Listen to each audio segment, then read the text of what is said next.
नमस्कार, अभिनंदन और सुस्वागतम आप सभी का आपके अपने सजीव फोन इन कार्यक्रम सेहत आपकी में। दर्शकों, अच्छा ये बताइए कि जब हम बीमार होते हैं तो क्या होता है, हम और ज़्यादा अपनी सेहत का ख्याल रखने लगते हैं। लेकिन जब तबीयत ठीक हो जाती है तब क्या हम वो सेहत का ख्याल रखते नहीं ना, भूल जाते हैं।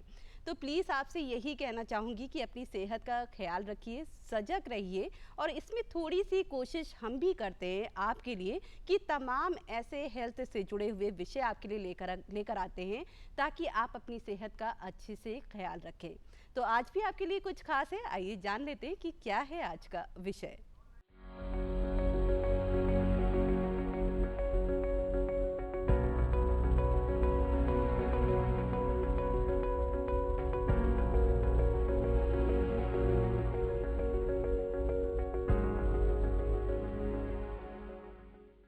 दर्शकों, आज का विषय है गठिया रोग निवारण और उसका जो है समाधान किस तरीके से निकालें। आज इस पे बहुत सारी बातें हम करेंगे, लेकिन आपको ये बता दें कि गठिया रोग, जिसे कि हम आर्थराइटिस भी कहते हैं, जो कहीं ना कहीं हमारे जोड़ों को प्रभावित करता है। अगर आप देखें तो पहले जो है ये बुजुर्गों में ही देखने को मिलता था, लेकिन अब ये बुजुर्गों के साथ साथ बच्चों और युवाओं में भी देखने को मिल रहा है। इसका क्या कारण है, किस वजह से ये सारी चीज़ें हो रही हैं, कैसे इनके लक्षणों को पहचानें, किस तरीके से हम प्रिकॉशंस लें कि हमें ये गठिया रोग जल्दी ना हो, ऐसी तमाम बातें हम करेंगे आज स्टूडियो में मौजूद अपने एक्सपर्ट से। तो आइए बिना देर किए हुए अपने एक्सपर्ट से आपका परिचय कराते हैं। आज हमारे साथ हैं डॉक्टर संजय श्रीवास्तव जी, जो कि वरिष्ठ हड्डी एवं जोड़ रोग विशेषज्ञ हैं। तो डॉक्टर साहब, आपका बहुत बहुत स्वागत है आज इस कार्यक्रम में। आपका, दूरदर्शन परिवार का और अपने साथ जुड़े दर्शकों का मैं हार्दिक अभिनंदन करता हूं और उनका स्वागत भी करता हूं। तो इसी के साथ साथ कार्यक्रम को हम आगे बढ़ाएंगे, लेकिन अपने दर्शकों से हम कहना चाहेंगे कि जैसा कि अभी हमने आपको बताया था कि एक सजीव फोन इन कार्यक्रम है। अगर आप इस कार्यक्रम से जुड़ना चाहते हैं और इस विषय से संबंधित कोई भी जानकारी आप हमारे एक्सपर्ट से प्राप्त करना चाहते हैं, तो उसके लिए आपको ज़्यादा कुछ नहीं करना है। कॉपी पेंसिल उठाइए और जल्दी से नंबर नोट करिए। नंबर हम आपको बता देते हैं। नंबर है 0522 4015 988। हमारा दूसरा नंबर है 0522 2205756।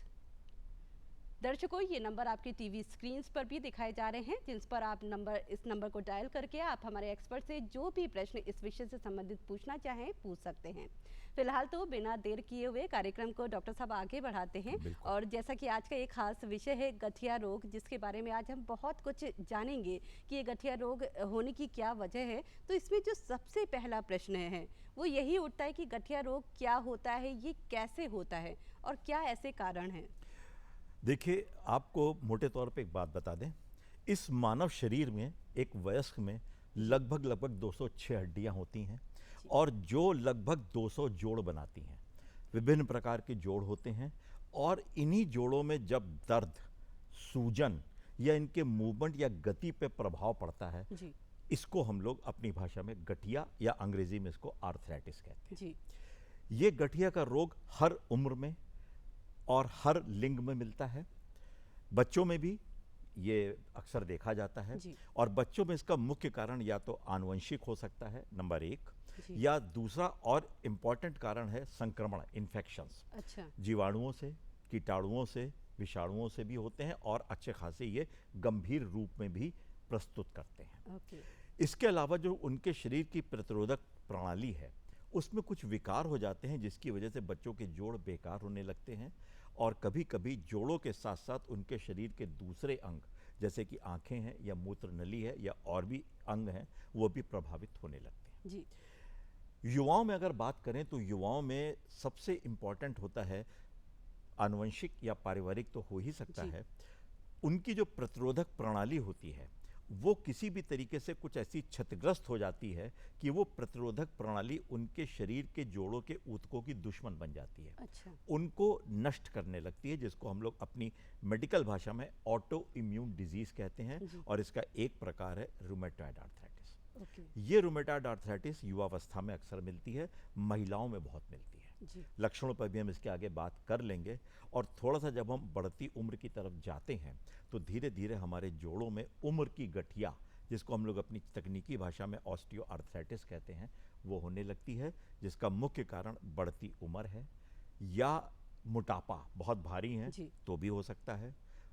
जोड़ की पुरानी चोटें या बीमारियां, उनमें भी हो सकता है। इसके अलावा यूरिक एसिड होता है ब्लड में, जी। जो प्रोटीन से पैदा होता है, जी। उसकी जब अधिकता हो जाती उसकी वजह से भी गठिया हो सकती है।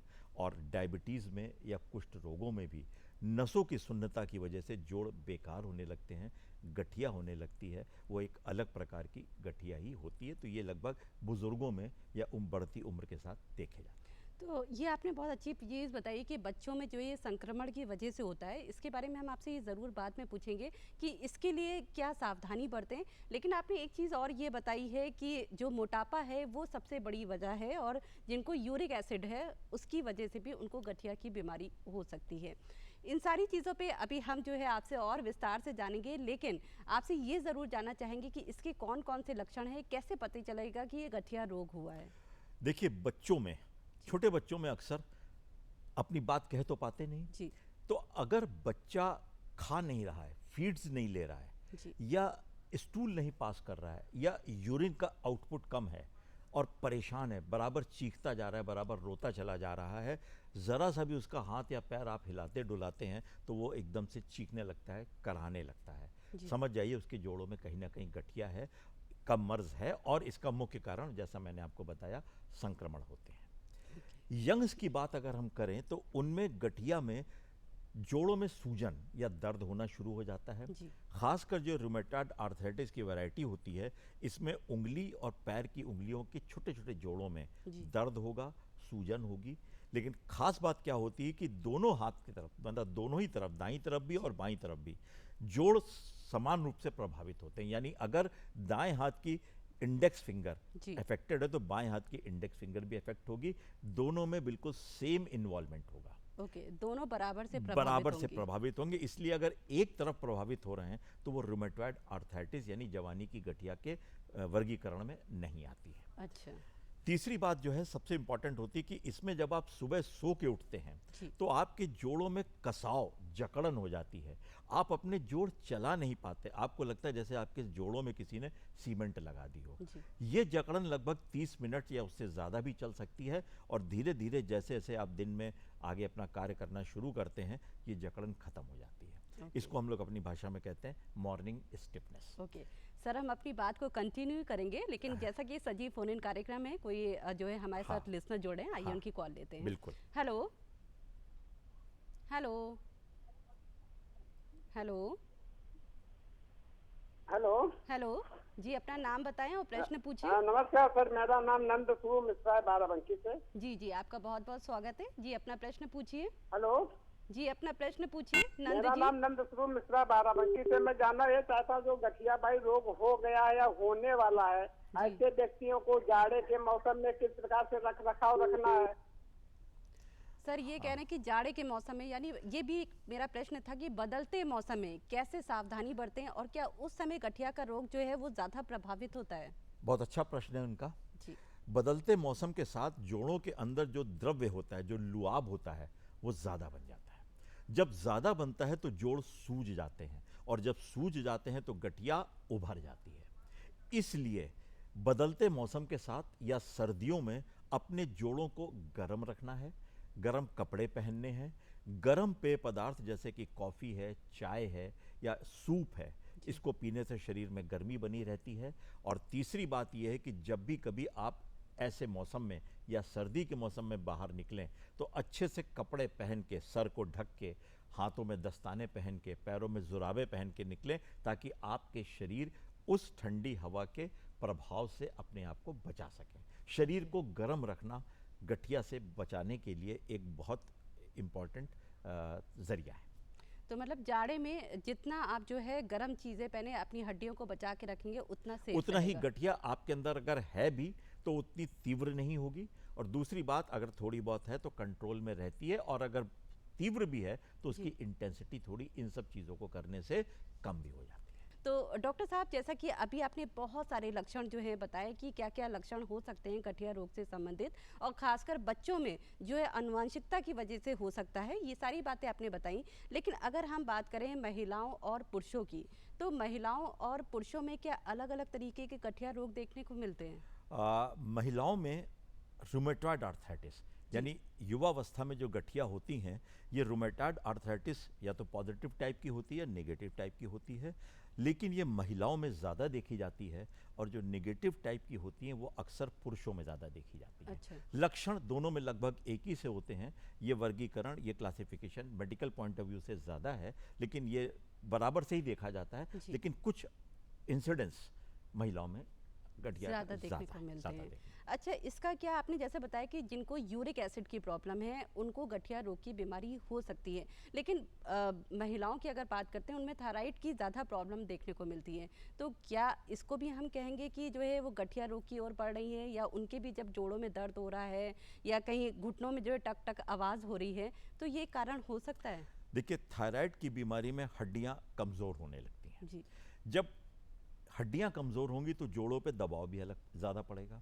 जब दबाव ज़्यादा पड़ेगा तो उनके अंदर सूजन या आर्थराइटिस होने की संभावनाएं भी बढ़ जाती हैं। और जैसा कि मैंने बताया, बढ़ती उम्र के साथ जो गठिया होती है, जैसे जैसे उम्र बढ़ती जाती है, उसमें जोड़ों के ऊतक घिसते हैं, खासकर कार्टिलेज जिसे कहते हैं। तो जब दबाव ज़्यादा होगा तो कार्टिलेज भी घिसेगा।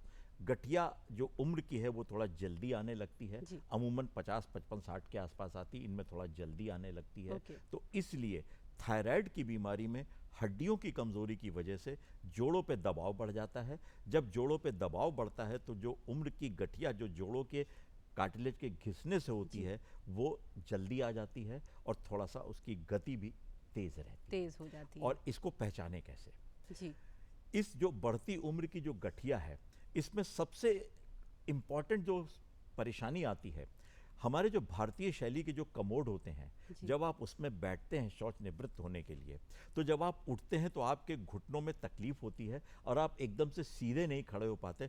थोड़ी देर को आप झुके रहते हैं, धीरे धीरे करके सीधे होते हैं, यानी जोड़ों में कमजोरी सी आने लगती है, जोड़ों में दर्द सा होने लगता है। सर, ये तो आपने कमोड की बात बताई है, लेकिन होता ये है कि अगर आप छोटे छोटे बच्चों को ही देखें, जैसे आपने कहा कि बच्चों में भी अब हड्डियों के रोग जो है बचपन से ही दिखने लगे हैं, तो आजकल बच्चों को अगर चटाई बिछा दीजिए और कह दिए बैठ जाइए, तो बच्चे नहीं बैठते हैं, या उनको लगता है कि जो है नहीं, मैं तो नहीं बैठ पाऊंगा, घुटनों में दर्द हो रहा है। तो मुझे ये लगता है कि ये छोटी छोटी चीज़ें, ये छोटे छोटे प्रयास शायद हम लोग को भी करने चाहिए, माँ बाप को भी। ये छोटे छोटे प्रयास, पहले हम लोग के ज़माने में इतने सोफे कुर्सियाँ घर में नहीं होती थी, लोग ज़मीन पे बैठने की आदत डाले रहते थे। आज के तारीख में बच्चे या तो कुर्सी पे या आपके सोफ़ों पे या बिस्तर पे ही लेटे रहते हैं, ज़मीन पे बैठने का उनको मौका नहीं मिलता, उनकी आदत में ये शुमार ही नहीं है। तो फिर वो जब उन्हें बैठने को कहा जाता है तो कहीं ना कहीं फिर बहाना ढूंढते हैं। ऐसा नहीं कि उनके अंदर कोई बीमारी है या उनके अंदर कोई कमी है, लेकिन चूंकि उनकी आदतों में ये नहीं आ पाया तो बस अपनी आदत में शुमार करें, वो बहुत अच्छा रहेगा। लेकिन हमारे साथ एक कॉलर भी जोड़ रहे हैं, आइए उनकी भी बात सुनते हैं। तो हेलो हेलो हेलो जी, आपका स्वागत है। आपका नाम क्या है, प्रश्न हेलो बताइए। मैम, नमस्कार। आपकी आवाज हम तक नहीं पहुंच पा रही है। जी, आपको अब हमारी आवाज आ रही है? जी, मैं जी। विपिन बात कर रहा हूँ, सागर मध्य प्रदेश से। आपकी आवाज नहीं आ रही है। ओके विपिन लेकिन जी, मेरा सवाल ये था कि जिन लोगों को गठिया रोग है, उन्हें सर्दियों में काफी ज्यादा समस्याएं होती हैं, तो 4 महीने 5 महीने निकालना काफी मुश्किल भी होता है। तो ये सर्दियों के मौसम में कैसे क्या करें, और परहेज करना भी काफी मुश्किल होता है, तो उसके बारे में बताएं। क्योंकि बहुत सारी चीजें ऐसी होती हैं जिन्हें जरा सा भी खाते हैं तो दर्द बढ़ जाता है, तो ऐसे में क्या करना चाहिए? विपिन जी, अभी हमारे डॉक्टर साहब ने इसके बारे में जानकारी दी थी, ठीक है। हम आपकी इस बात को फिर से जो है डॉक्टर साहब हम चाहेंगे संक्षेप में बता दीजिए। विपिन जी की बात का जवाब ये है कि ये बात बिल्कुल ठीक है कि जाड़ों में थोड़े से जोड़ों के रोग उभरते हैं। कारण मैंने अभी बताया भी था कि जब बाहर का मौसम गिरता है, तापमान गिरता है, तो आपके जोड़ों के अंदर जो मौजूद लुआब है, द्रव्य है, वो ज़्यादा बनता है, जोड़ खिंचते हैं और जिसकी वजह से जोड़ दुखने लगते हैं। अब ये स्थिति न उत्पन्न हो, इससे बचने के लिए आपको अपने शरीर को गर्म रखना होता है, गर्म कपड़ों के द्वारा, गर्म पेय पदार्थों जैसे चाय, कॉफ़ी या सूप के द्वारा। इसके अलावा और भी जो फैक्टर काम करते हैं वो ये है कि जाड़ों में चूंकि हमारी एक्टिविटी बहुत कम हो जाती है, तो जो कुछ भी हम खाते हैं, और जाड़ों में बड़ी अच्छी अच्छी चीज़ें, स्वादिष्ट सब्जियां भी आती हैं, भोजन भी बनते हैं, तो उससे हमारा वज़न भी बढ़ता जाता है। जब वो वज़न बढ़ता है तो हमारे जोड़ों पे दबाव भी बढ़ता है और गठिया उभरने के चांस बढ़ जाते हैं। ये बहुत अच्छी बात आपने बताई, क्योंकि अक्सर हम लोग डर जाते हैं, चोट लगी है जाड़ों में तो दर्द होगा। हाँ। ये आपने जैसा बताया जाड़ों में ये चीज़ें होती हैं, इसका क्या कारण है, ये सारी चीज़ें मेरे ख्याल से हमारे जितने भी दर्शक हैं उन्होंने भी जानी होंगी, और बहुत सारे और दर्शक हैं जिन्होंने चौथी पूछा भी। चीज एक और बता दें, हमारा शरीर सूरज की रोशनी में विटामिन डी बनाता है, जी। और विटामिन डी जो है ये खाने से कैल्शियम को शरीर में एब्जॉर्ब होने के लिए बहुत ज़रूरी होता है। ओके। जाड़ों में धूप बहुत हल्की होती है या नहीं निकलती है। इसके अलावा हम पूरा ऊपर से नीचे तक गर्म कपड़ों से ढके रहते हैं। जी। तो जब सूरज की रोशनी हमारे शरीर पर नहीं पड़ती तो विटामिन डी भी पर्याप्त मात्रा में नहीं बन पाता, और जब विटामिन डी की कमी होगी तो कैल्शियम भी एब्जॉर्ब नहीं हो पाता है, जिसकी वजह से हड्डियां भी कमज़ोर होती हैं, और हड्डियां कमज़ोर होने से स्वतः जोड़ों पे लोड बढ़ता है, और उसकी वजह से गठिया उभर सकती है। तो मतलब कि विटामिन डी बहुत ही ज़रूरी बहुत है। ज़रूरी है हड्डियों और जोड़ों के स्वास्थ्य। फिलहाल तो डॉक्टर साहब अभी इतने सारे लक्षण आपने बताए कि कौन कौन से हैं, लेकिन इसमें एक जो खास है ऑस्टियो आर्थराइटिस, ये आजकल छोटी सी उम्र में 30 के बाद हम देख रहे हैं बहुत सी महिलाओं को हो रहा है, इसका क्या कारण है? जैसा मैंने बताया कि हम लोगों की जीवन शैली सक्रियता से निष्क्रियता की तरफ बढ़ गई है, आराम तलब जीवन शैली हो गई है, जोड़ों पे पर्याप्त दबाव नहीं बन पाता, मसल्स मांसपेशियां डेवलप नहीं हो पाती हैं। पुराने ज़माने में अपने टाइम याद करिए, जब महिलाएं घर के सारे काम करती रहती थीं, सारा शरीर चलता रहता था, सारी मांसपेशियां मजबूत रहती थीं। आज कर हमारे पास इतनी सुविधाएं हो गई हैं कि हम अपने शरीर का उतना उपयोग भी नहीं कर पा रहे हैं। दूसरा, आहार, हम अपने आहार पे ध्यान ही नहीं देते हैं, जबकि एक अच्छे स्वास्थ्य के लिए आपको एक संतुलित आहार चाहिए, जिसके अंदर सभी पोषक तत्व जैसे शर्कराएं, कार्बोहाइड्रेट्स, प्रोटीन्स, वसाएं यानी फैट्स, खनिज लवण और विटामिन स्पेशली डी और के होने चाहिए।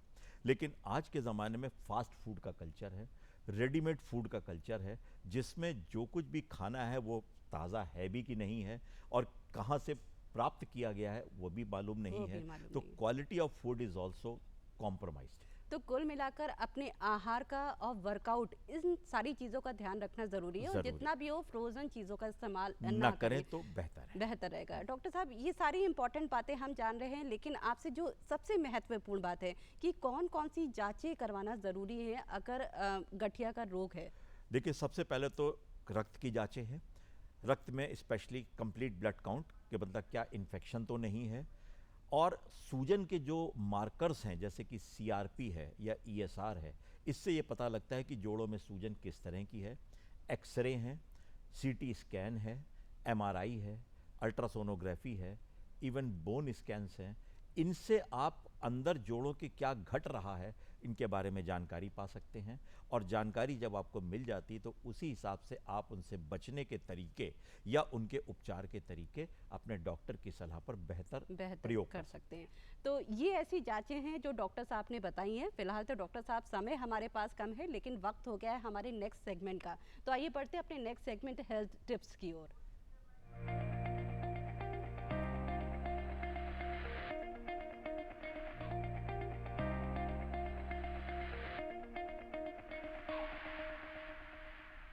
डॉक्टर साहब, जल्दी से आप हमारे दर्शकों को ये बताइए कि किस तरह का खान पान होना चाहिए ताकि हमारी हड्डियां मजबूत रहें, और क्या योग महत्वपूर्ण है और किन बातों का ध्यान रखना ज़रूरी है? इस संबंध में मैं आपसे ये कहना चाहूँगा कि हड्डी और जोड़ों के लिए जो पोषक तत्व बहुत महत्वपूर्ण है वो है प्रोटीन्स, कैल्शियम, विटामिन डी और विटामिन के। इनकी पर्याप्त मात्रा शरीर में अगर रहेगी तो हड्डी और जोड़ आपके स्वस्थ रहेंगे, और इसके लिए जो भोजन हम आपको अपने दर्शकों को बताना चाहेंगे, एक तो होता है जो फैट्स हैं जो नुकसान नहीं करती हैं, फ़ायदेमंद होती हैं, जैसे कि जो मछलियों में है या आपके अखरोट में है, अलसी के तेल में है, नट्स में है, ये आपके लिए उपयोगी हैं। हरी पत्तेदार सब्जियां जैसे पालक है या बंद गोभी है या हरी वाली फूल गोभी है, इनमें विटामिन के और कैल्शियम भरपूर मिलता है, सेवन करना आवश्यक है। इसके साथ साथ बेरीज, खासकर स्ट्रॉबेरी, इनमें विटामिन सी बहुत होता है जो आपके जोड़ों में मौजूद कार्टिलेज की मरम्मत में और उनके रख रखाव में उपयोगी होता है। वसा निकला हुआ दूध और उससे बने उत्पाद जैसे जी। कि दही है या मक्खन है या आपका पनीर है, ये आपको कैल्शियम, विटामिन डी पर्याप्त मात्रा में दे देता है। इसके अतिरिक्त ग्रीन टी, जी। ग्रीन टी के अंदर कुछ ऐसे रसायन पदार्थ होते हैं जो हड्डियों और जोड़ों के स्वास्थ्य और साथ साथ मांसपेशियों के स्वास्थ्य में बहुत महत्वपूर्ण भूमिका अदा करते हैं। उनका उपयोग भी आपके लिए हितकर होता है। और इसके अलावा दालें, प्रोटीन्स और सोया के पदार्थ या आपकी जो बीन्स हैं जैसे राजमा है, काला राजमा या ब्राउन राजमा, ये सब भी प्रोटीन से भरपूर पदार्थ हैं, कैल्शियम भी है, खनिज लवण भी है। अगर आप अपने खाने में इनको शामिल कर लेते हैं तो आप बहुत कुछ पा जाते हैं। ओके, मांसाहारियों जितनी के भी लिए, बिल्कुल। मांसाहारियों के लिए खासकर जो मीट का शोरबा होता है, जैसे चिकन सूप बाजार में मिलता जी। है, उसके अंदर प्रोटीन्स, जी, अमाइनो जी। एसिड्स तो वगैरह अभी बहुत जैसा कि आपने बताया कि कैल्शियम और प्रोटीन ये सारी चीज़ें अपनी डाइट में इस्तेमाल करिए। फिलहाल तो आज का ये जो समय है यहीं पर समाप्त करने की अनुमति अर्पिता आपसे लेना चाहेगी। और डॉक्टर साहब अपना कीमती समय निकाल कर आए, उसके लिए आपका बहुत बहुत धन्यवाद। आपका भी और अपने सभी दर्शकों का मेरा हार्दिक धन्यवाद है। कृपया स्वीकार करें। Thank you. और अपने दर्शकों से कहेंगे बस आज का कार्यक्रम यहीं पर। स्वस्थ रहिए, मस्त रहिए और अपनी सेहत का ख्याल रखिए। तब तक के लिए नमस्कार।